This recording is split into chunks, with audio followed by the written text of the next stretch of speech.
I have the privilege of finally, I've been wanting to do this for a while, introduce one of my greatest friends of all times. His name is Justin Nielsen. His life was radically transformed, and I'm really excited for you to get to know this guy. It's not so you can hear another story that's like, wow, amazing. It's so that you can see this is the God that we serve, and he does it over and over and over, and he's worth our time, attention, and to know him. So without further ado, let's do it. I think the counterfeit of getting the attention of other people, getting validation from man, is one of the most deceptive idols out there. I remember being a kid being like, okay, either I say yes or I burn, and then how in the heck does God get my money? Those are my two big things. I gotta give this guy money. And where does it go? I guess, just like so many people, I'm trying to figure out what it means to follow what he really wants, and I'm a little less skeptical that of my ability to hear what he wants from me. Have I removed enough of my ego out of the way to where I really hear him? So I'm really careful about right now. I'm just really careful about making big decisions about what he wants me to do in my life until I almost feel a feeling of almost no choice about some certain things. That's cool. I don't know. It's hard to even explain. No, I was going to say, because I grew up with such a perfectionist idea, or way of living, that it was I need to obey. Like Bobby Connor says it. Yeah. Ethan just someone sent me a video of Bobby Connor. But the thing that he said was just basically someone's like, "Oh, how do you do all this? Whatever stuff." He's like, "Obey immediately as much as you can. God says it, do it. The Bible's everything. Do what He says." And I was like, that idea. So it's cool to hear the contrast of I'll go when I know for sure. It's almost the opposite of it. It's the opposite perspective. But I think well, it's right in the Bible. There's those verses where Paul talks about some say I follow Paul. Yes. Some say I follow Apollos, but I just follow Jesus.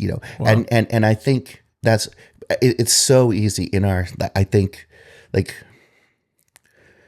I think the counterfeit of getting the attention of other people, getting validation from man, from human beings, is one of the most deceptive idols out there, especially in America, where the best Christians people can often think that the best Christians are the most famous Christians. Yes. Yeah, because that's the ideal. It's look what I have. Or But I have a feeling that some of the best Christians, no one's ever going to know as just a guy working at the gas station with 3 teeth in his mouth. You know what I mean? Or whatever. I don't know why I said it that way. But, no, 100%. But nobody's ever going to know about those people. But I do think sometimes there's all these different celebrity speakers, which I listen to so many of them. I love the fruit getting of other life. people's perspectives. And I also think people have the gift and the ability to talk about Jesus and to well, I think the temptation in all religion, including the one I was raised in, including the LDS church, is to mistake a human being for a infallible, infallible sort of messenger of God. Which so I having jumped, had the experience of Jesus, changed me, changed my basic orientation. Could say that. Towards and I guess I'll tell the story as it unfolds, but because I want to finish this point. I don't want to go into the whole story yet, but you jump into the world of internet personalities almost immediately because you spend so much time on your phone. It's well, am I going to watch Suits now or The Office or whatever, or am I going to listen to somebody talk about Jesus? That sounds more fun, And so you start listening to all the different personalities, then you put together the picture of everything that's going on in the church, and some of it's really, really inspiring and inspirational, and some of it's really disappointing, I would say. As a new Christian, looking at everything that's out there, especially the number of times that I see internet personalities pointing the gun of discernment at other believers so constantly, and canceling each other so much. And that's back to the original idea that I would say, which is like, I think God,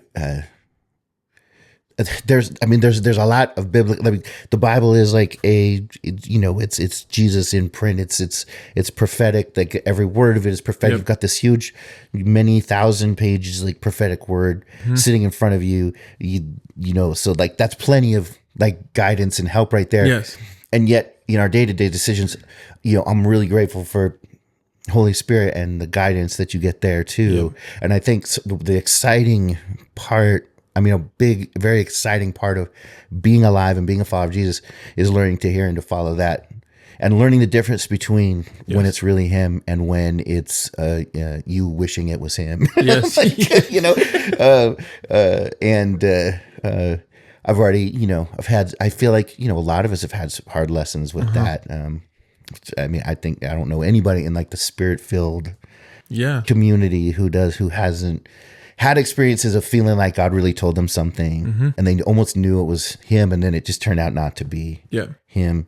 And so back to that point, I am careful now. I'm really careful when I get words for other people. I'm careful, and for myself, I'm especially skeptical. And I probably should call you more often, or just somebody, and be like, hey, I feel like this is what God's telling me. Do you think this is? And I do that with the big decisions. Run it by like people who've been doing this for a while, but I don't know. I'm just more careful. Because I think you're playing with the, I think knowing Jesus makes you, recognize like how truly important like every minute of the way we spend our lives is. And so, and it's beautiful when like with all the faith in the world you're going after something, but if you're wrong about it, and for me, I see that a lot. Like in what I see as, I think there are political issues that are just clear, and they're just like biblically like, well, I can't, get behind that. But I think that both political parties are like, the political parties exist to win. Yes. That's why they exist, right? Like it's to win. Yes. And so they'll do a lot to win. And I think that sometimes they'll say a lot of stuff. Yeah. Oh, they'll do it. And so like I do think that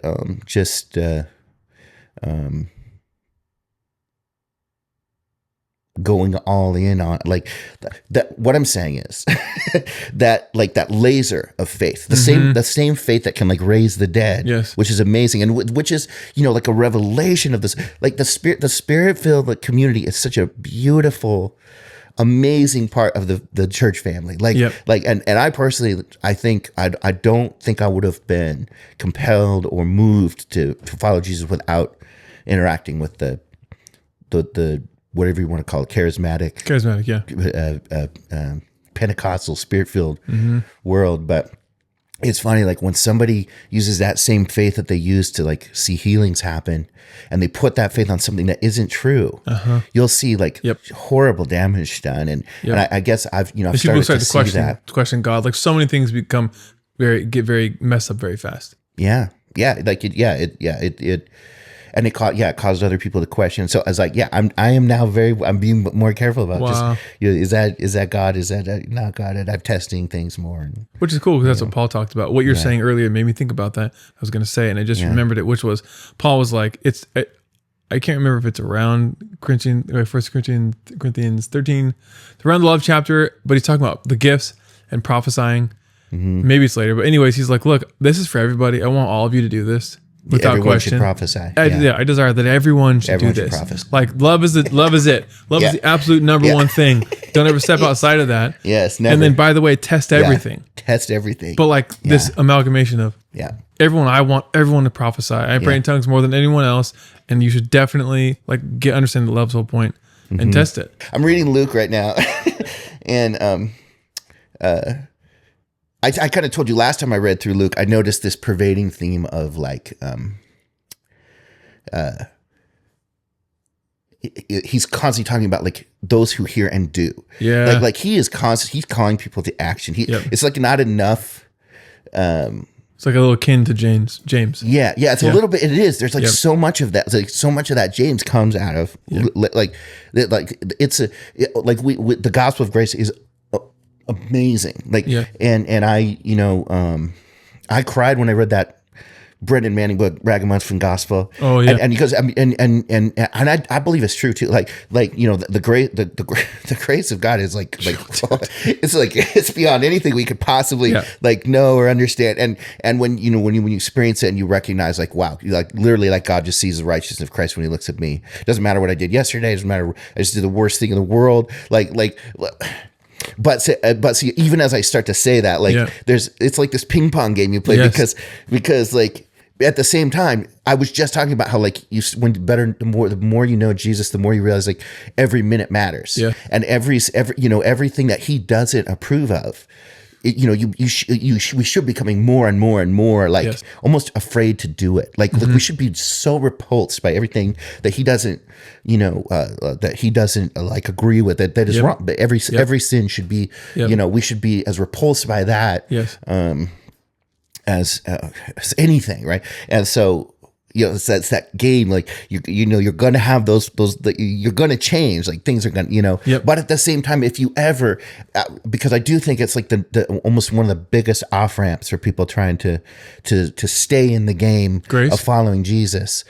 Shame and guilt. Feeling like the grace is like you finally did too much. Like this is too much. Yeah, now. There is a limit. Like there's a limit to what He can forgive you for. Yeah. Like and you just get off the off ramp. And because you can feel so discouraged. Yeah, I think people can't handle it. Like in my own life, it's like there's no way. Like you said everything out loud. There's no way it's possible. It can't be that good. Right. So I'll just excuse myself. Right. Which is why you said like it's easier for a camel to go through an eye needle than a rich man to make it in the kingdom of God. And then Peter's like, who can be saved? Wow. Like because he's heard Jesus teach like the most impossible teachings in the world, right? Like it's not enough to not commit adultery. You should never experience lust. Yeah. You should never experience anger because you're murdering people when you experience anger. Like whoever you says I shouldn't kill people. I'm saying like if you feel. It's probably extreme to say if you feel anger towards another person. I mean, I think even God is angry sometimes, but that feeling that you know what I'm talking about. Yeah. But you can feel that feeling, and you've already committed like murder in your heart. And so we're working on our hearts and our intentions, like to a level, which to me, if you don't get discouraged by it, then it's the most hopeful thing you could ever hear. You could be like this. Yes. Like I'm telling you, you could live like this. And right now that's something I see with an eye of faith. And live from time to time. Yes. And but it is a thing where like Paul says, like I see through a glass darkly. I see I can kind of see the outlines of who I'm going to become through you. Yes. Like I mean the initial revelation is who He is. Yes. Which is mind blowing. Like who He is. Like He's terrifying. Mm-hmm. He is terrifying. Like He is terrifyingly good. Like we cannot exist in the presence of the real God. Like without His mediation, without Christ. Like you come face to face with that glory. It zaps you. Like it's terrifying. It's utterly terrifying. And so there's a part of that that's it's that. Mm-hmm. You come face to face with that though, but then there's like this, but I'm gonna make my home in you, something this big, this glorious, this powerful, this overwhelming. I'm gonna live in you, yeah. And so, okay, back to the Luke. Yes. I am such like a one. I'm all over the place. Back to Luke, like I'm reading Luke now. So the theme I saw before was like do that you have to hear and you have to do. But what I'm seeing now is like almost every chapter is a revelation of how attractive Jesus was. So I'm just noticing like it's this constant thing, just like let's see what was I reading today? It was he was on the water with Peter. It's like when Peter meets him for the first time, and Peter's the fish, and all of this fish come out, and he gets all the fish, and again he comes off the side, and now he just what I thought was interesting about that is he just showed Peter like I can fill your net with fish. I can help you succeed in your business or whatever. Right. Yeah. And then what does Peter do? Like immediately, he left it all. It's just like right after that, he just left the fish behind. He doesn't like and walked off with Jesus. And it's like, well, why? I'll tell you, why. It wasn't because he was being held down by this law that he just felt like, well, I have to white knuckle and I have to obey this man, like, you know what I mean? Yes. Like, it's like follow the rules. Yeah. I got to follow the rules. That's why he left everything, was so he could follow the rules better. No, it's because Jesus was so compelling. Wow. Like that's why he left everything. It was probably easy. It's probably so easy. Yep. Once, it's like, I wonder what it was like to be standing next to this guy, Jesus, and think he's like normal. And then you know what I mean? Because that's what is happening. Some people thought he was normal. Some people thought he was stupid. Yep. Some people thought he was evil. But then they would have this revelatory moment, and all of a sudden he was everything. Wow. And so that's what I see. Like, so, you got the thing where Peter leaves his net, and then you have, people climbing trees so that they can see him better. Yes. You have a woman pressing towards him with the issue of blood because she has to get to him. You have people cutting holes in the roofs of houses and lowering themselves down. Anything they can do to get in the presence of Jesus, right? So that's what I'm seeing right now is the theme of, that's what's coming through right now. Wow. Holy Spirit, I'm reading Lucas. Jesus is so attractive. Yes. He's so magnetic. He's so compelling. And I do think that there is a counterfeit version of Jesus that is like a disappointed father, which that's said, I've heard that a lot. I've heard a lot of people talk about that. And that Jesus is like, you follow the counterfeit Jesus, and you can be proud that you gave up a lot for him. You can brag about it. You can add that to your story. You can chalk something up. Yep. But I do think the revelation of who he is makes it easy. Yep. It does make it easy to give up a lot of things. Like, and of course, I'm growing in that. Yep. There's a lot of times when I've come up against the pushback of following him and not follow through. But I do believe it's the only way. Yes. I believe it's the only way to get through this life. Yes. Yeah. Well, I was going to say the thing that you're hitting on is so huge is that without the revelation of how actually amazing and beautiful and kind and loving he is, then it makes sense why people are like, "No, I'm good. I'd rather do something else." Because if you don't see clearly what he did and who he is, what's the point? He's just like another like impossible thing to do. Right. Exactly. Like, but I think that I know I've had a lot of conversations with people, and it's basically been like, if they just said what they really wanted to say, it is like, I'm happy for you. In fact, I'm kind of mad that I just heard you say that because I want that so bad, and that's impossible. What you have is impossible. There's no way. Yeah. Like that's not. I can't accept that. Yeah. That he's actually that good because it's like this freedom that emits from people where it's like, oh, no, I get it, quote unquote. Like he's actually the most beautiful thing ever, and actually really has set me free and really truly does love me completely. Yeah. Without that, it's impossible. Yeah. Because then I think you can say that you had something to do with it. Yes. Yes. Yeah, you can say that it was you. I was going to tell you this. I haven't got a chance to tell you yet, but just the other, probably a week ago, I just put a video out about it, about mercy. Oh, and really? Just the other day, because I was like, man, I've been in this my whole life, and the difference of I've said this so many times, the difference of like brain knowledge versus revelation, where like something, but then like the Holy Spirit goes boop and then you get it somehow. It's like it feels like I know this, but like now it's revelation.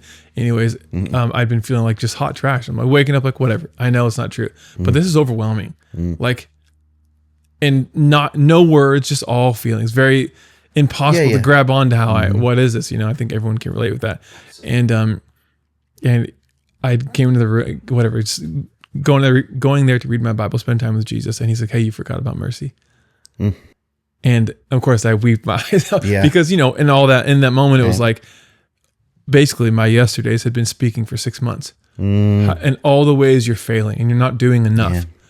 And without actual words, just feelings like disappointment, all this kind of stuff. And I know it's not true, but like, it's like he just unlocked and I'm melted. And he was like, don't listen to it yesterday, period, unless it's like revelation of who I am. But like Philippians 3, like I lay hold of Jesus for that for which he laid hold of me for. Because I had a lot of value. Yeah. Which is almost impossible to believe. Feels like it. Anyways, and so what you're saying, like, well, that's how, like, that to me is like how it becomes attainable, quote unquote, to even believe this. Yeah. The scandalous, impossible thing. Because we all know that we're damaged goods, quote unquote, but like not if you've been redeemed and believe what he did. Yeah. And the faith is the only way to get there, like, quote unquote, get there is by believing what he says. Yeah. Because anyway, so it wrecked me. And I was like, I know mercy. I understand this, but like, that's a whole, and the immense amount of, that's the other thing, you know, more than, you have a fresher experience than a lot of people, is the immense amount of freedom there is. Yeah. Like, you know the contrast of utter and complete total hell, bondage. Yeah. And then freedom. I think for a lot of Christians like myself who grew up in church, it was like, well, it's just, I don't know. Yeah. It just is what it is. And you kind of just, you kind of exist in this lukewarmish water or this life. Yeah. And then not having this out of darkness into light. Like, boom. Yeah. Yeah. And so I think that's something that I know that a lot of people have like struggled with. Like, well, how do I, like, do you want to have this Todd White experience with other people that have had this crazy experience? Because then it's like, well, then I'll get it. Right. Yeah. Instead of like, well, no, he's in the pages of the Bible and the Holy Spirit is absolutely able to help you see like me with mercy, and it just wrecked me. And I was like, I've been thinking a lot about even just the idea of experience because, well, okay, I was triggered. I got to say I was triggered, and I don't know who the YouTuber is, but she's, I was talking about like navigating the YouTube landscape of all the different Christian commentaries. Is it the lady with blonde hair? No, she's brown hair. And she's very like a lot of people follow her, definitely. And I've actually listened to her because she does a lot of like stuff about like a lot of ministry to Mormons and like, and a lot of things she said I agree with, but she posted this YouTube short that it actually upset me. But it was a short that I saw on YouTube. It was probably a TikTok or something out there too. And it was labeled like, this secret sin is ruining Christians everywhere or something like that. And then it turns out like the secret sin she was talking about was mysticism, what she labeled mysticism. And she said something like, people who feel like they have to have an experience of God. And so they decide to I don't want to misquote her actually, because like, what if it's completely that? Maybe I heard it wrong. Or something. Yeah, sure. But if she was literally calling mysticism like a secret sin, and I guess it depends what you mean by mysticism. Yeah. But to me, like to feel and experience the presence of God is what she was talking about. Like and saying that was some sort of secret sin. And it's like all you can do is trust what your brain tells you. Way. That the Bible is saying to you. And I mean, I'm like, well, I can understand, like I've, again, like, I'm in the charismatic Pentecostal space. Right. So like, the number of times I've seen people try to manipulate emotions to create, a spiritual experience or like an encounter with God, which, I want to talk about what I think about that. But anyways, I'll just finish this. The counterfeit, I understand that that's something very wrong. Like trying to manipulate Holy Spirit into showing up. You don't have to do that. No, and that's also something you were familiar with. Yeah. Like, oh, now the Holy Spirit's here because look, we did this. Because I feel enough emotion right now, or because, but like, what if you're not even looking like I was? What if you're not even looking and he just like zaps you? Like, should I disregard that? Right. Wow. So I guess I should bring it up, like context for people, like if whoever listens to this, I basically, you can't tell that story in 10 seconds. So that's the problem. So I'll just say, like, basically I walked into a church, a Christian church, and was struggling with depression, with a serious addiction, and I was a pathological liar, and I experienced like the what we were talking about before, like encountering God face to face, and like a very like a scary, like a goodness that you cannot. You realize how good He is. Yes. And you want it. But you also like, but you also, but it's like so like it's like I want to say like destructive of whatever identity you currently have. Like when you come up against that, like you become nothing, you know. And so and I come up against that, and I see all the mistakes I've made in my life, sins, all the wrongdoing that I've created, just trying to get through life like by myself, like with. And he just laid me flat, you know, and I like with no bells and like no. I was in an environment where, well, it was a Pentecostal church, but stuff hadn't even started yet. I was just in the room, you know, and God just showed up, and he showed me like who he saw when he saw me too, like he touched me and he changed me into something that I wasn't before, and I, you know, I haven't, like I'm still free from that addiction, and I haven't been depressed a day. I haven't been one day since that happened. You know, I've been sad, I've been disappointed, whatever, you know, but I've not fallen even close to the level of depression that I was in at the time. Like when I walked into that church, I had been depressed, and for like I wasn't even feeling emotion anymore. I was like unfeeling like depression, like I'd given up on everything, and he just like literally like revived me there, you know. And so he did that, he did those things, changed me into something else, you know. I emerged from that completely different, and I would say that, like, you know, I like for about a year I just like lived in that, just like God, just me just hanging out in this, and I lived an experience. I mean, that was an experience. Like I don't know how to discount that experience, but because of that experience, I love the Bible. You know, like and I trust in what the Bible says, and because of that experience, I live completely differently. So, but is that like what bothered me about the video is like, is that a secret sin? Like the fact that I lived in the like almost the like really like you know. I've told like a few people. I haven't told them many people. I've lived in almost uninterrupted presence of God for about a year, and so like I'm not sad about that, you know. And I don't think it was a secret sin, but I wasn't looking for it either. I didn't try to force it to happen. It just happened to me. You know. And go ahead. Yeah, it's the same thing as like people saying like, oh, it's like basically it's not fair, Dan, because you had all these amazing Dan Muller, you had these amazing experiences, and the Holy Spirit just straight up taught you for hours at a time. And like, oh no, it's like, because that's a grace on your life. Like it's some kind of grace. Like he did the same thing to mathematicians, where like the way he got to the mathematician was through a math problem. No emotional experience. Fell to his knees, weeped his eyes out. So I think it's just like, I think it's a really good dad that knows how to get to his kids. Like, well, I know how to get to Justin this way. Because I'm a very emotional person. And he loves the way he made us. Well, but it was, to be super clear, like my initial experience with Jesus was pretty unemotional. I was going to ask you to say that, but it was the first little. I would almost call it super emotional, as in like beyond emotional, and then 5 minutes later, when I realized the implications of what had just occurred, like it's like you look around and like all of a sudden like you see the world differently, like full color. What was that like? Just a brief description of like, oh my gosh, is this real? Is this actually real? You know what I mean? Well, okay. Well, like what I would say is like, it's like being like, okay, so like when I still remember the day I saw my wife, my current wife. I remember every detail of what she was wearing. She was wearing a green shirt.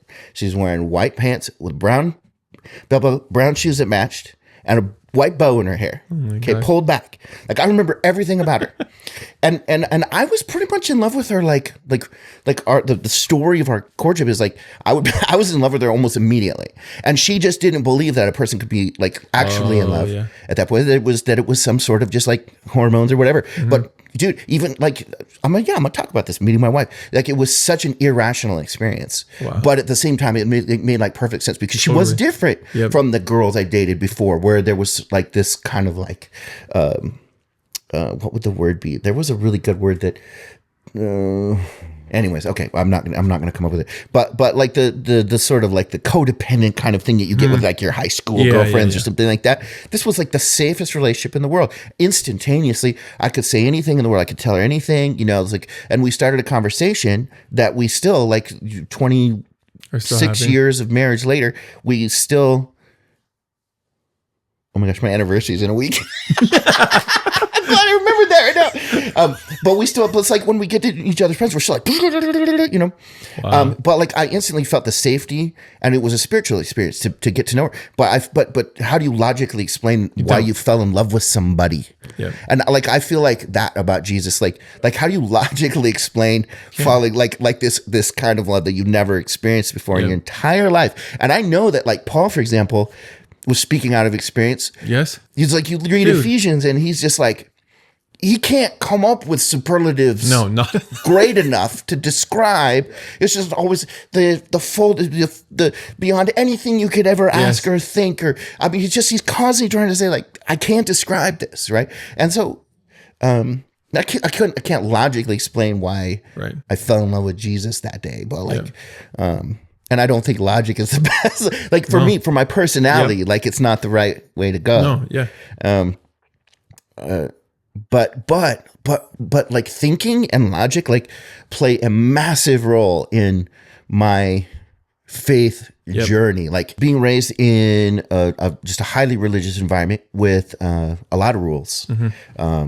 I took this English class I was going to BYU, Idaho, like at the time. Yeah. Did I tell if I talked to you about this? This is an important class. Like the teacher taught me what a paradigm is, and what a paradigm is something that's so big. It's like a way. It's this way of seeing the world that's so big that you don't even know that it's there, and it frames so much about the decisions you make and the way you see the world. Wow. And he taught us what a paradigm was, and then he kind of taught us to like push against those paradigms, like to question them. Right, to question the paradigms that we're running our lives, and that'd be massively eye-opening for someone just to be like, "Hey, by the way, this is the thing." Like this. And it almost caused me to run. It was almost like running a software program at that point. Every time I was like, "Well, why do I believe that? You know what? Like, what evidence is there that that's actually true? This really isn't working for me. Like, is this true? Is this real? Like this teaching here in the church, it's really like caused me to like this isn't helping me at all. Like what is the source? So it was that kind of critical thinking that caused me to look at the environment I was in, the high kind of like what I just feel like a religion instead of a relationship would be the best way to explain it. It caused me to question that and be like, well, and ultimately come to the choice that like a lot of the literal foundational stories in the LDS church that I didn't believe them. And that, that caused that was like having the ground knocked out from under me, like completely. Yeah, I can base your whole life on something, But wow. But also a really important part of my faith journey. And then really quickly, just thinking about that if I found out everything I believe is not true, I don't know, like without the mercy and grace of God, I don't know how I'd function as a person, because that's the bedrock that's like the DNA of who you are. So how really like what was that like in a nutshell, that experience? Well, at the when time, you realize, oh wait, what? Okay, so at the time when I thought to myself, oh, maybe this isn't true, was it a time when the church really wasn't working for me? Like I was really sad. So it wasn't like just everything is pulled out. Like it was kind of little bits of things. And then I was like, well, maybe I wonder if this is. I was promised this would make me happier. Like the more, because I would press in further and further to obey more rules, do more of the things I'm supposed to do. It's not doing it. And it's not like just working harder and harder and harder to please God, and just feeling like you're on a treadmill. And at just one point, it was just like, oh. What if it's not true? And then that was actually a very hopeful thought. Yeah, I was going to say that's free. To me, it was like a hopeful thought. And so I explored that thought. And it's like, is it helping me live better or worse that I don't believe this? And so anyways, and so I think to be constantly questioning, I actually think is I believe that God is real and he'll help you through that. 100%. Like I'm not afraid to question Christian ideals, and I have, dude. You have no idea, like how deep down the atheist rabbit hole I've gone, even after meeting Jesus. Like if something comes up, like I still do it. I still listen to arguments, like again, just because I want to I do the same thing. But I also feel like I think in order to be able to. It was very helpful in me being able to be like, okay, well, I don't know if this is real or not, and so to be able to push aside whatever paradigms I had at the time and openly entertain the possibility that Jesus was real. Yeah. Well, I think something about that that's really cool is that in doing the questioning, is this really real or not? Mm-hmm. It's what's going on is, well, either God is big enough and he's actually real, because if he isn't, he'll fall flat. Yeah. And I think most people, especially Christians, people are afraid. Like, no. They're afraid if they question that they'll find out it's not real. Exactly. Yeah, and it's not what happens. Yeah. At least that's not my experience. It won't, yeah. Yeah. I mean, there's YouTube channels full of people who did, but... but I think the key ingredient in that is faith.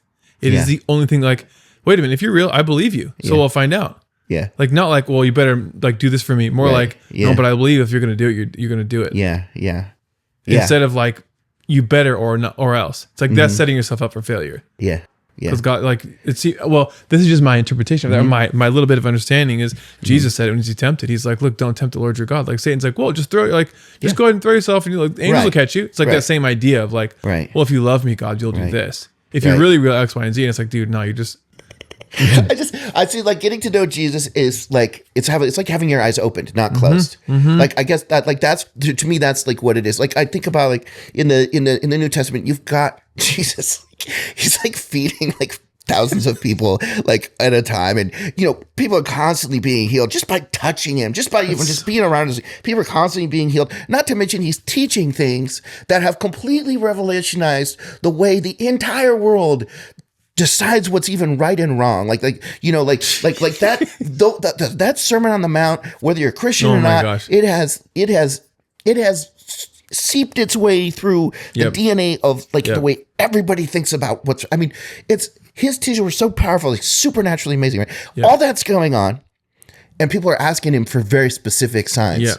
When they're surrounded by signs. Right? Like, so you said you fed 5,000. I want this. Right. Yeah. So, like, I think people who are struggling to believe, which I understand, dude, I understand, like, the struggle, whether this is true or not, like, I understand the struggle to believe, like, completely. Totally. So, like, I don't want to, like, even, like, downplay that,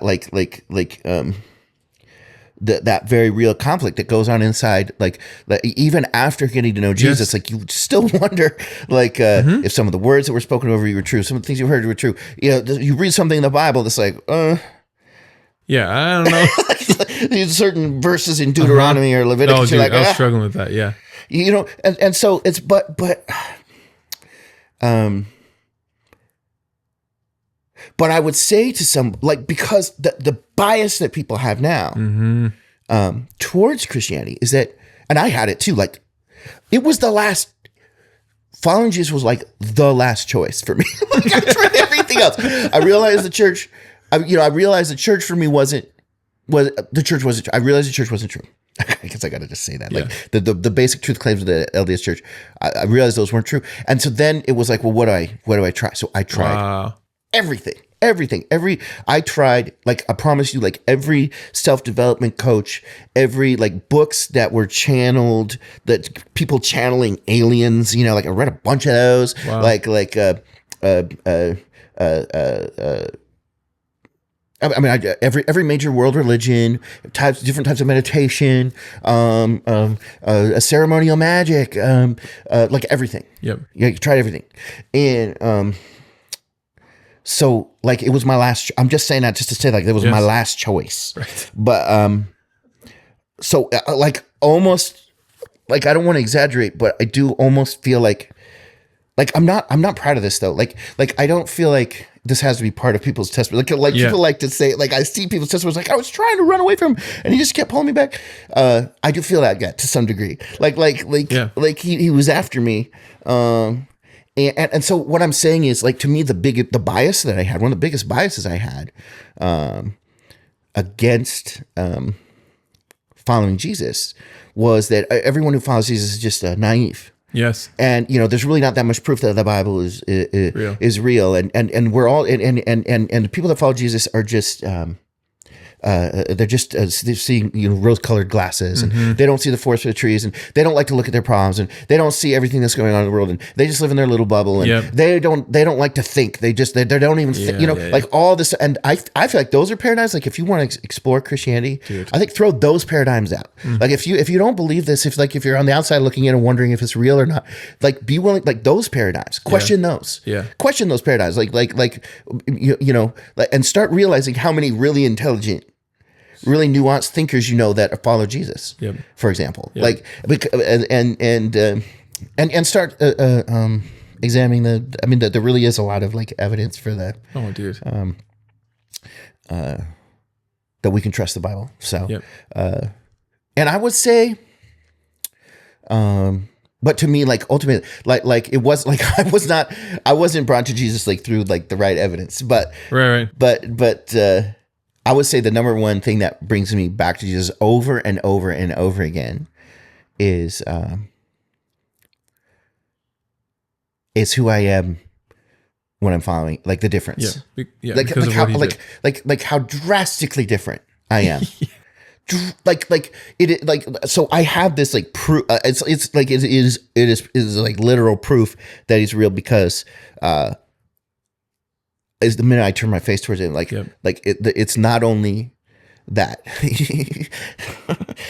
I can't decide whether to cry or laugh. It's like a both at the same time. The revelation of how amazing he is. Oh my gosh. It's right there. But then also at the same time, is the revelation of who you are because of him. Wow. And that causes you to behave in a completely different way. Yep. Day to day, like moment to moment, different. And to me, that's like the greatest like evidence for the reality of Jesus and who he is that there is no comparison between Justin before Christ and after Christ. It's not the same person. No. Well, what you just said made me think of something. A huge deal was the revelation understanding causes you, not I'm going to will myself to be this better person, which people spend most of their life hating and trying because it doesn't work. It is the understanding by faith, the revelation the Holy Spirit brings, that causes you. It's like Galatians 5, talking about the fruits of the Spirit. And he says he produces these fruits in you, not like you being like, oh, I'm a better person.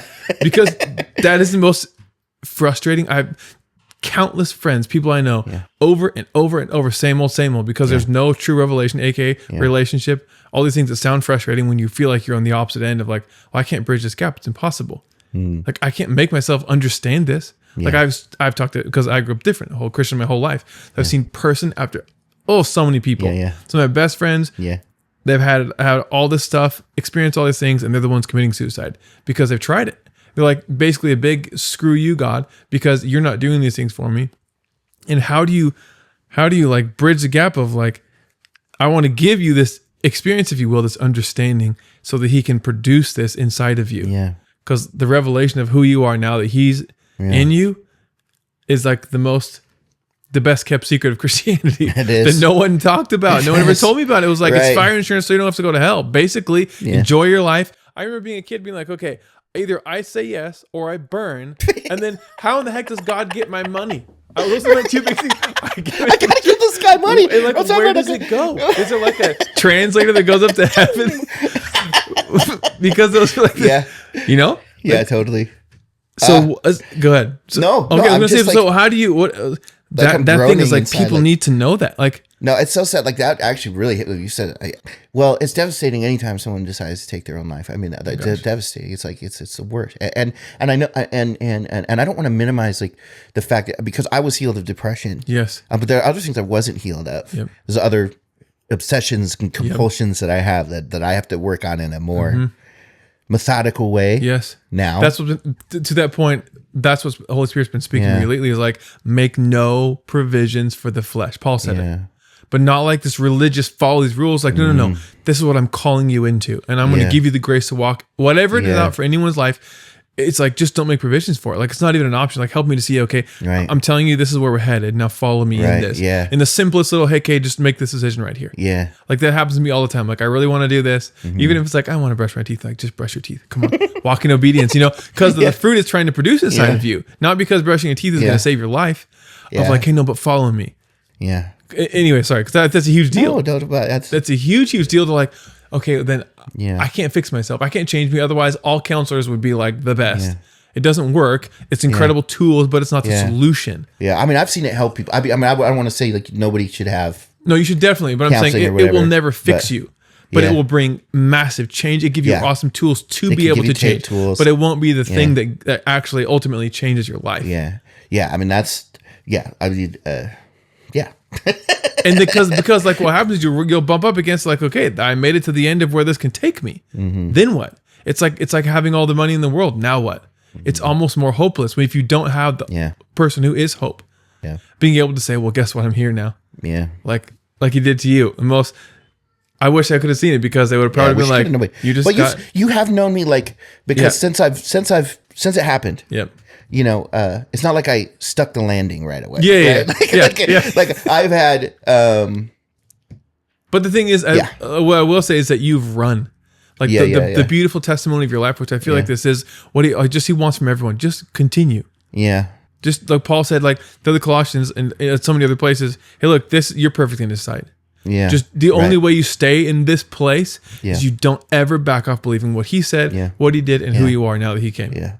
I have to say, and I know that it's different for everyone. I keep wanting to get back to this point. Yes, do it. But before I say that, I am going to say, like, in my own life, my own experience thus far is that, like, I really feel very little choice in the matter. Wow. And it might very much just be, I mean, to me, it's just like, if the most attractive thing in the entire world is like sitting in your room with you and you try to ignore it. Yeah. And you can do everything you can to try to ignore it or whatever, but eventually you just go back to that really, really beautiful, amazing thing. Yes. And that's what Jesus is. Like, Jesus is a revelation of, I mean, I just like, again, he's like, your words like, stop me. Like, but that being said, like, I've also noticed that when I talk about that, sometimes it can be like discouraging. Yes. Because different people have different experiences with God. And that's what we were talking about from the beginning. He's like, he interacts with different people so differently. Yes. And like one of my good friends, I won't say his name out loud just in case, I don't know. But he's one of the people I respect most in the world. He's an amazing guy. And he's a Christian, he's a believer, and he feels like he's never had any kind of mystical or personal experience with Jesus ever. And I remember talking to him, and this was before I had my experience with Jesus. So this was years ago when he was following Jesus. I wasn't, and I was like, well, how come? How come you stay with this then? Because he just reads the Bible all the time, and he lives an amazing life. Like, I've seen him make decisions when people aren't watching. He's a good person. Like he is different. He's got a light inside him. There's like something going on, and he's never had that experience. And we're eating Mexican food, and I asked him, why do you follow Jesus then? He's like I can't help it. Wow. Like and so he'd never had like some kind of emotional like yeah. It's like, I'm a super emotional like expressive person, and so that's what I think God interacts with me in that way, or at least like he blows my mind and then become emotional or whatever that is.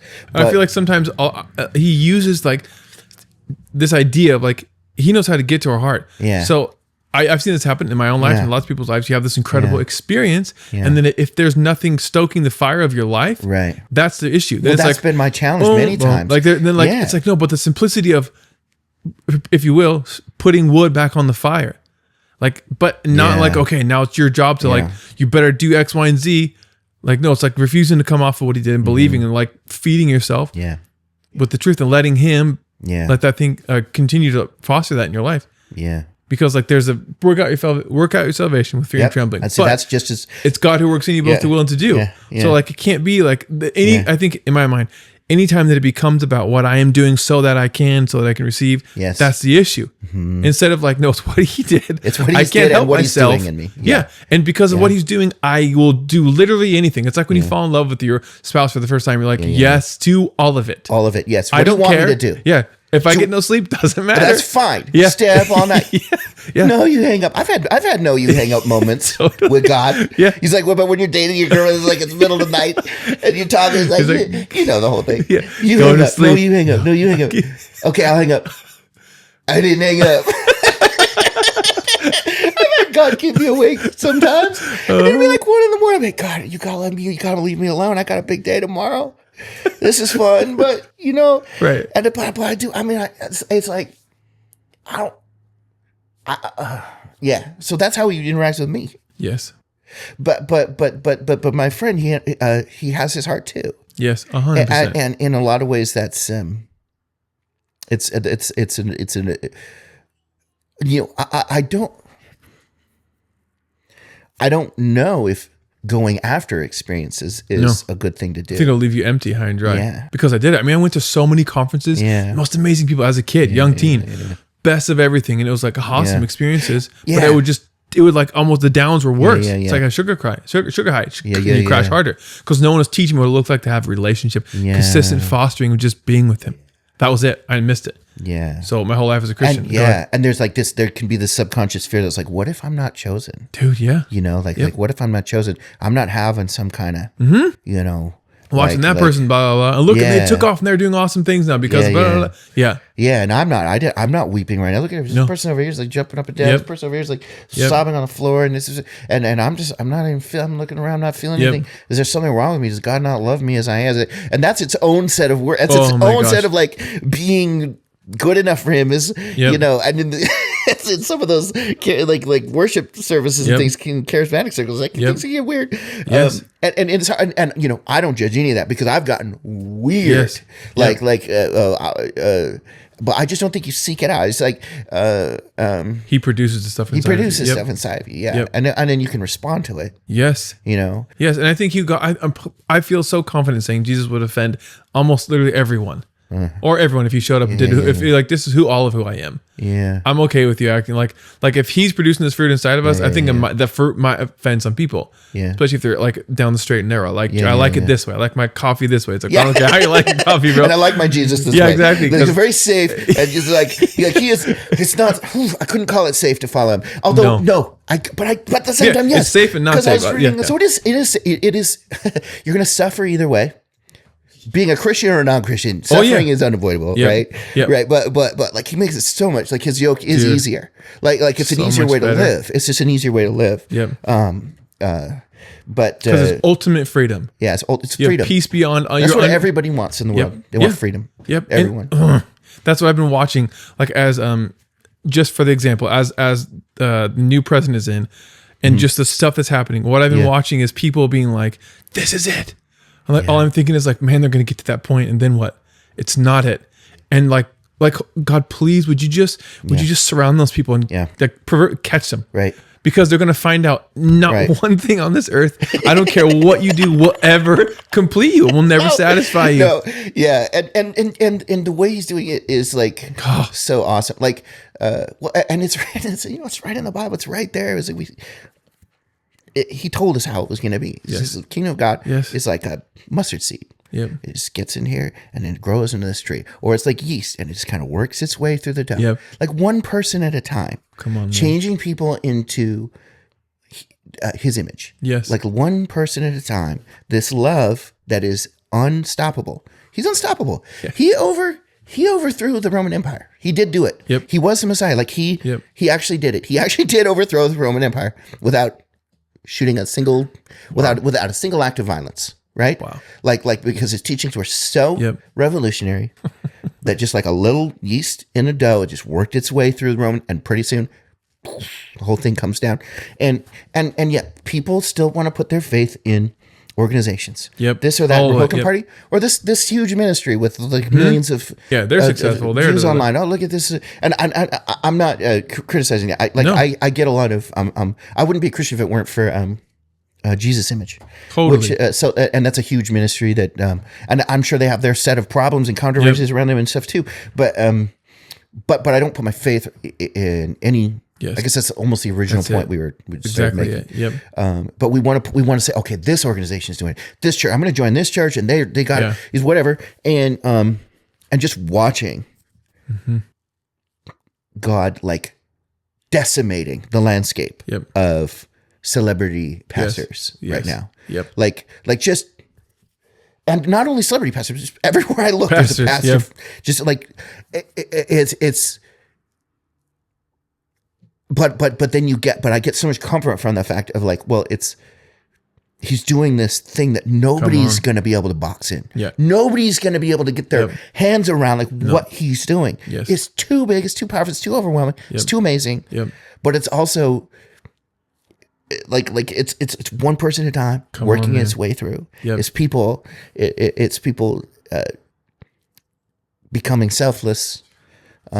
And letting him do the thing you're saying. Which I think that is such a beautiful and frustrating to our brain's point, because you cannot make the yeast rise faster. Yeah, right. Like, that's hard. Or you can't make that tree that the mustard seed planted. You can't force it to grow. You can't. No, and I mean also like the idea that the first thing that love is long suffering, is patience. The first way God describes Himself being love. Yeah.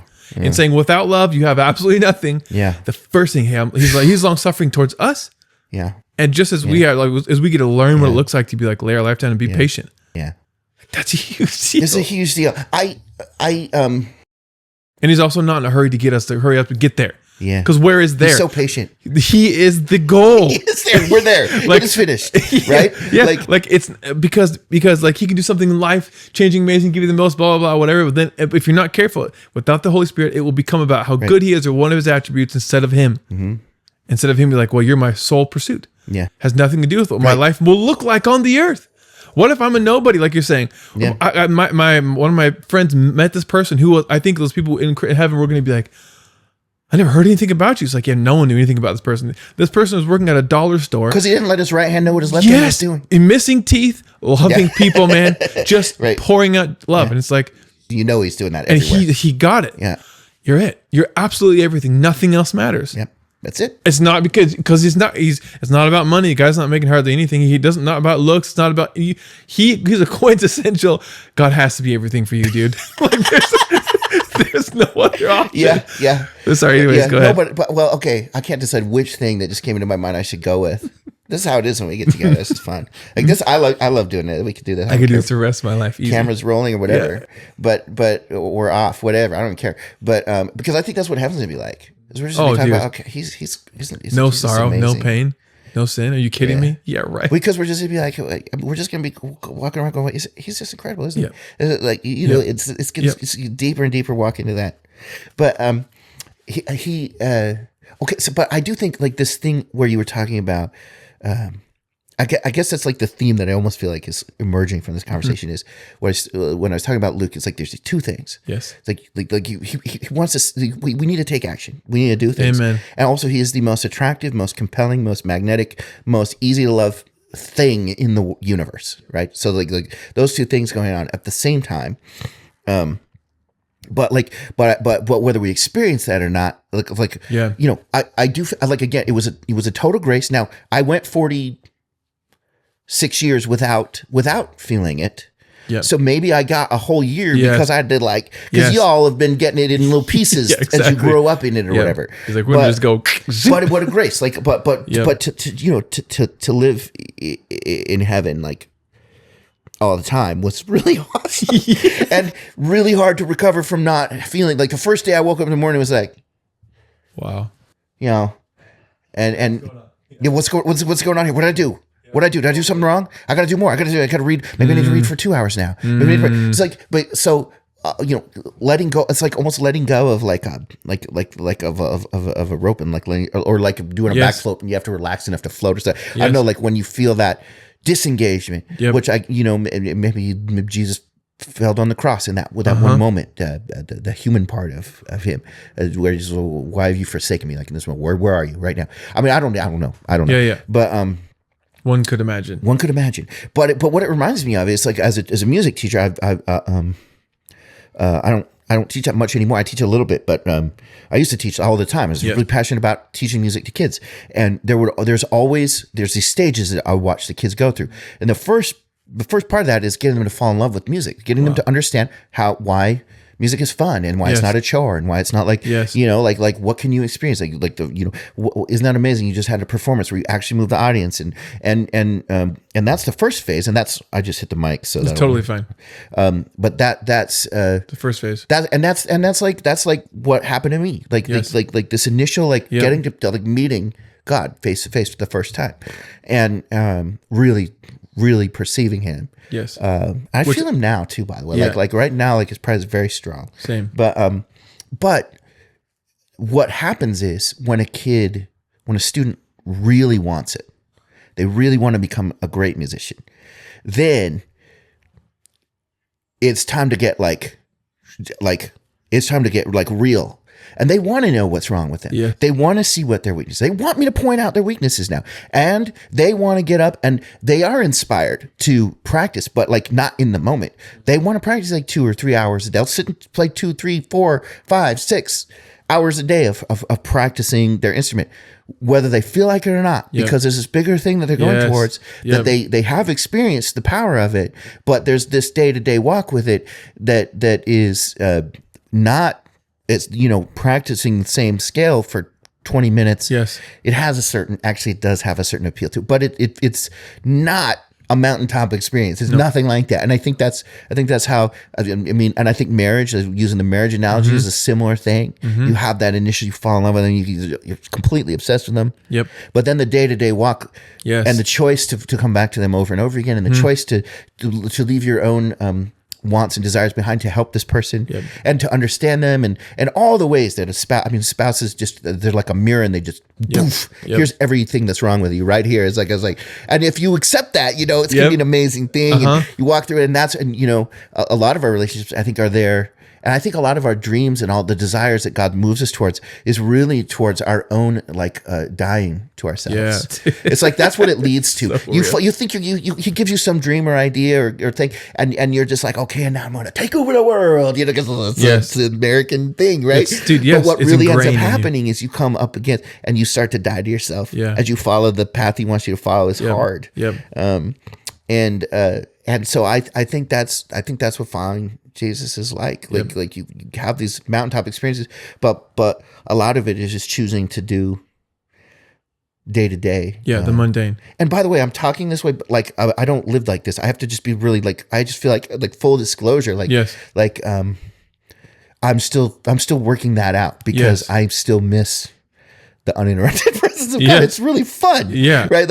And so what to do when I'm not feeling that is still something I'm working through. But I'm growing in it and learning to choose to get up in the morning and the most important thing to me, obviously, is to stoke that relationship that we have, and stepping away from I feel like the moment you catch yourself in a formula.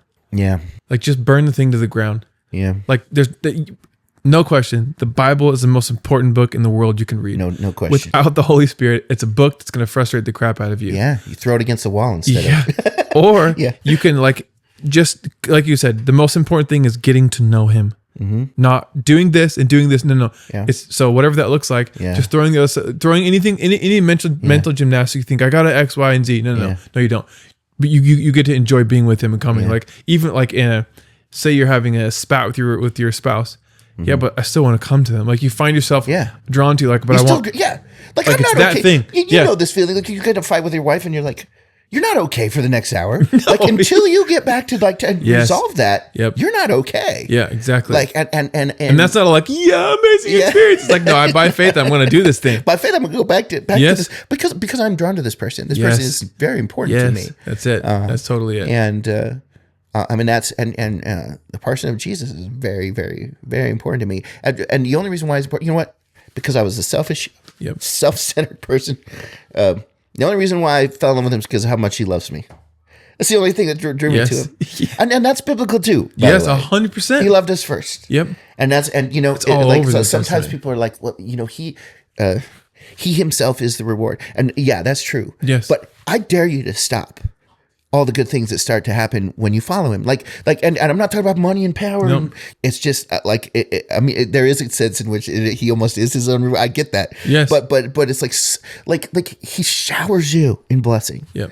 Every time. Producing good fruit in you. He produces good fruit in you. That's it. That's it right there. Yeah. He produces good fruit. It's like you can't stop that from happening. And it's like the best thing in the world. Yeah. When it dawns on you, you're like, wait a minute, what? Yeah. Like, because I knew who I was, whether it was in your mind or whatever it was. Yeah. On top of the fact that he does want to bless you, he wants to, like, it's a full package. Yeah. And then, like, it's what you're saying. The more you begin to actually see and understand, the most important thing is what he did because of how much he obsessively loves you and who you are now. And then, by the way, I want to do all, like, I want all of it. And then you can't help yourself because he's so attractive. He's so worth your time. Yeah. He's so worth going with, no matter, I don't care how I feel right now. I just know that you're everything that I want. Yeah. And I'm not going to go, because I think this is the issue for a lot of people. Experience gets in the way because I had an awesome experience. Now this is not an awesome experience. So because I'm not having one, I'm not going to do it. Right. So no, but like experience can't be your teacher, or experience can't be your theology. Right. But you better believe, like no one's going to get to heaven and be like, I feel nothing. I think it's going to be the most unfettered, pure amount of experience we could ever fathom. So we should have it, yes. But like just all I'm saying is just faith. That's all. Yeah. Because I think he wants to bless us more than we can handle. Yeah, which is going back to the Pentecostal charismatic thing, and all the people jumping around on the floor or whatever. I mean, I've had that. I mean, you've been there. You know, I've laughed for an hour straight. Yeah, and I'm just like, I don't try. No. I'm not like, you know, I was going to work myself into some laughter and then God's going to show up or something like that. Yep. But if you won the lottery. Oh, dude. Okay.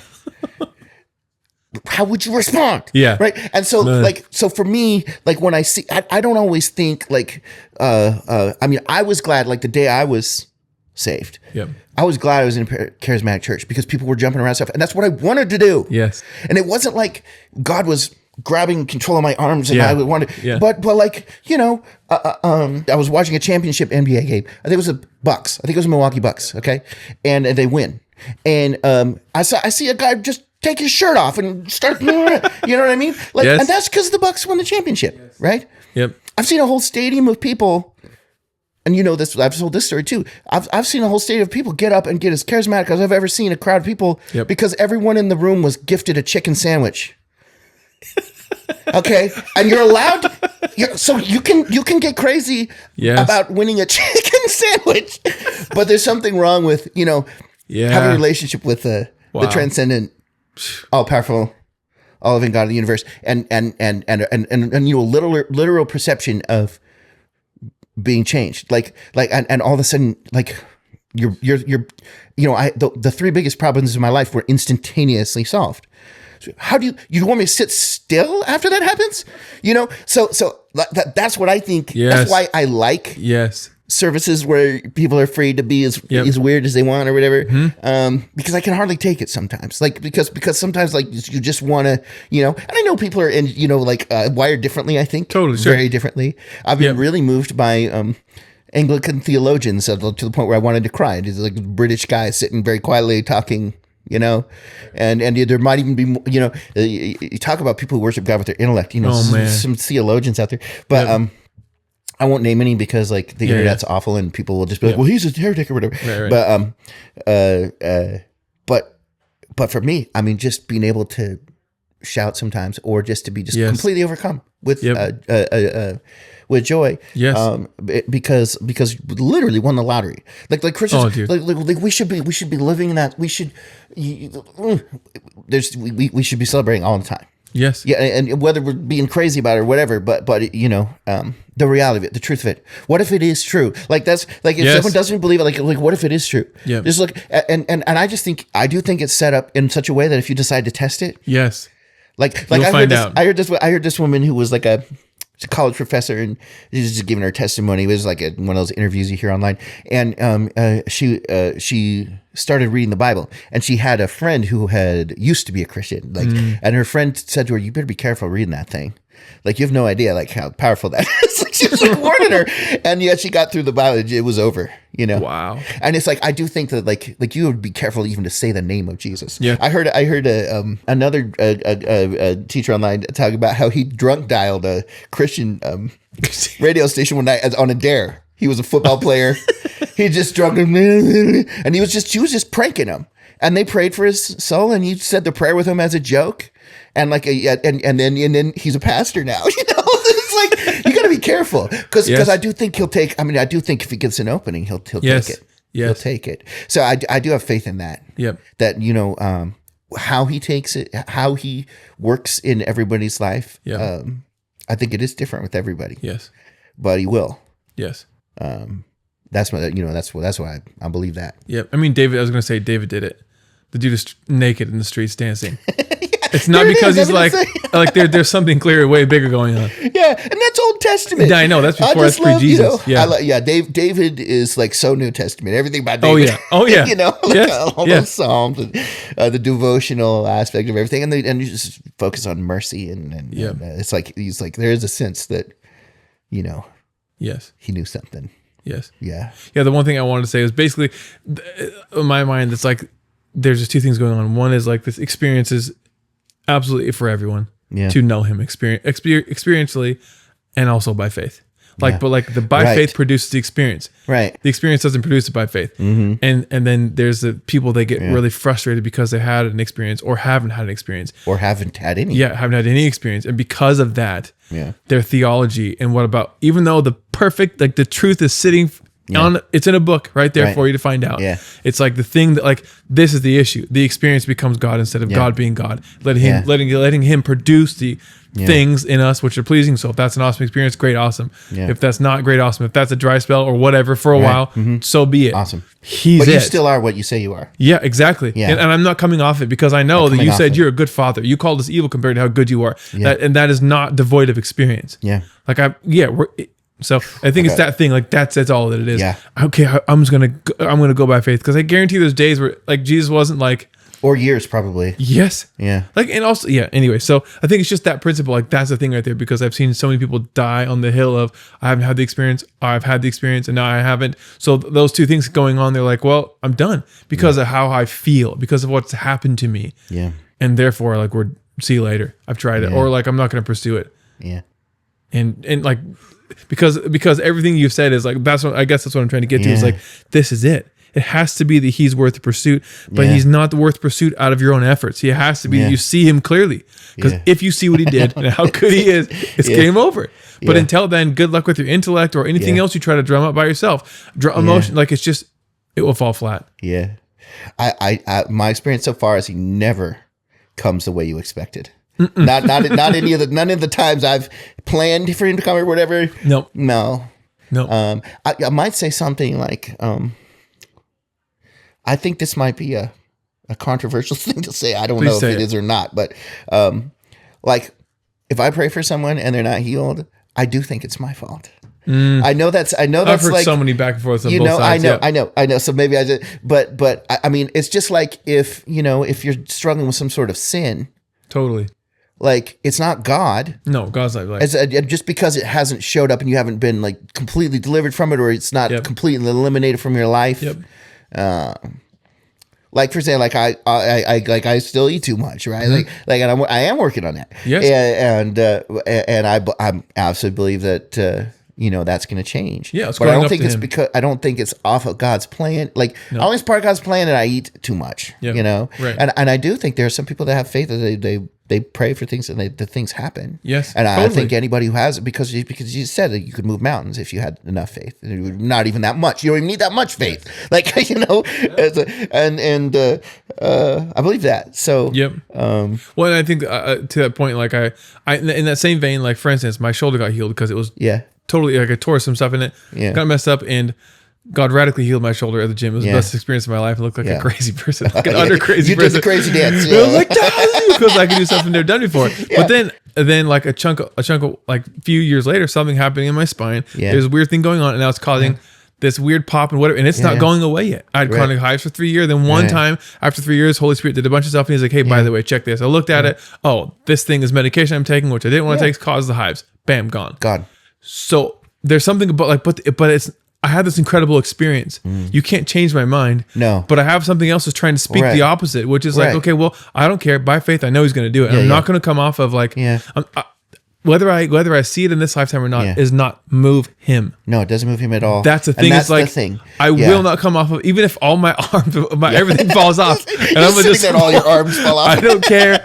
I'm not moving from you. That's the thing. Because I've tasted and seen that you actually are who you say you are. You say you are. Yeah, that's exactly. it. Yeah. And like, how do you get, I think that's what I'm trying to say. How do you get people to see that? How do you get to the point of like, other than being a good tree and bearing good fruit? Yeah. Well, and that's what I think. I mean, even with the issue of healing and changing and this process of the fact, it's like, okay, we've been talking about how good he is and what he sees in us, and that changes who we are and all these things. And then in my day-to-day life, there's times that I absolutely live like that's true, and other times when I just turned away from that. And then he always pulls me back. But like, so there's this, this process of change that's going on with us. And it's finished at the same time. So, how do we? It's growing up into Him in all things, but you're seated with Christ in heavenly places. It's like being stuck in a body, continuing to believe by faith, even though it's finished. There's nothing you can do to add to it, but you can continually grow. It's like our kids, like or with anyone with kids, like okay, I know you really want this thing. Will you trust me that in X amount of time we're going to go there? I want you to do these few things. Clean your room first, or would you brush your teeth, or would you do X? Would you trust me? That even though this thing that seems like pointless is frustrating to you or whatever, it's actually teaching you something. You're growing, and it's going to work out. But will you walk towards me in this? And so what I was thinking with that is the temptation with not having enough experiences, not seeing the healings happen, not changing fast enough, is to to start to feel guilty about it. What am I doing? Shame, and to walk away from him. Get out that off ramp. It's like, okay, well, I guess you're too crazy. Not good enough for this get guy, off faith whatever. Train, bro. And there's all the trauma. I know a lot of people have church hurt. I don't know that personally because I was not raised in a like evangelical or charismatic Christian world. But anyways, people saying, "Oh, well, it's because you don't have enough faith that you weren't healed," and that can be abused. I understand that totally. But I think just to live in faith and just I just like, to me, it's this exercise just coming back to him every time I realize I've walked away. Just keep coming back to him over and over again. And then what I find is like healings and just things start happening around you. And you don't usually plan them or pray for them in a specific way. Obviously we've both seen people just like literally screaming like to try to get like a healing to happen or something like that. And I do think it's more of a thing that just kind of or almost organically just like comes off you. And the closer you get to him, the more he just starts healing. Like he's just a healer. So he starts healing you. He starts healing your relationships. He starts healing your body. He starts healing your mind. And I like the way Dan Miller talks about brainwashing. He's like, he washes your mind. And he changes you, and it just starts to bleed out like the mustard seed, like the yeast, just works its way through you, works its way into the world around you in a very like unplanned kind of spontaneous way. You just keep coming back to him because plans are almost always better than what you had. But always. Also not something you can write down in a Franklin planner and then if you that's I think it's like a Proverbs 3. Plan your way, it's fine, but in all your ways, like don't lean on your own understanding. Just acknowledge him and everything. Okay, I'm gonna trust you. Like, I'll make a plan, but don't marry it because the moment you marry it, he will frustrate you because you had your heart set on something that's not what he's calling you to. Instead of like you say we're going this direction, it's like when someone's like, "Hey, come on or walk with me or run with me." How long? Just come. Well, but where though? Just trust me. It's like I don't know. That's inevitably. That's kind of what we got called into. Instead of like stop being married to the idea that you're going to do this thing. Just he's the goal and trust him in the process of what you think. Which just feels hard because you have the stuff that his words or whatever he gives you to, like hanging on to that. It's like, well, I'm going to hang on to you, and I trust that what matters is gonna manifest. You're going to produce what you want to produce in me. You don't miss anything. So I'll just teach me how to stay there instead of these other things. Yeah, I like talking to you because this seems like the most obvious thing in the world whenever I'm around you. Yeah, totally. It's like, well, what else would you do? It's a little easier. So. Yeah.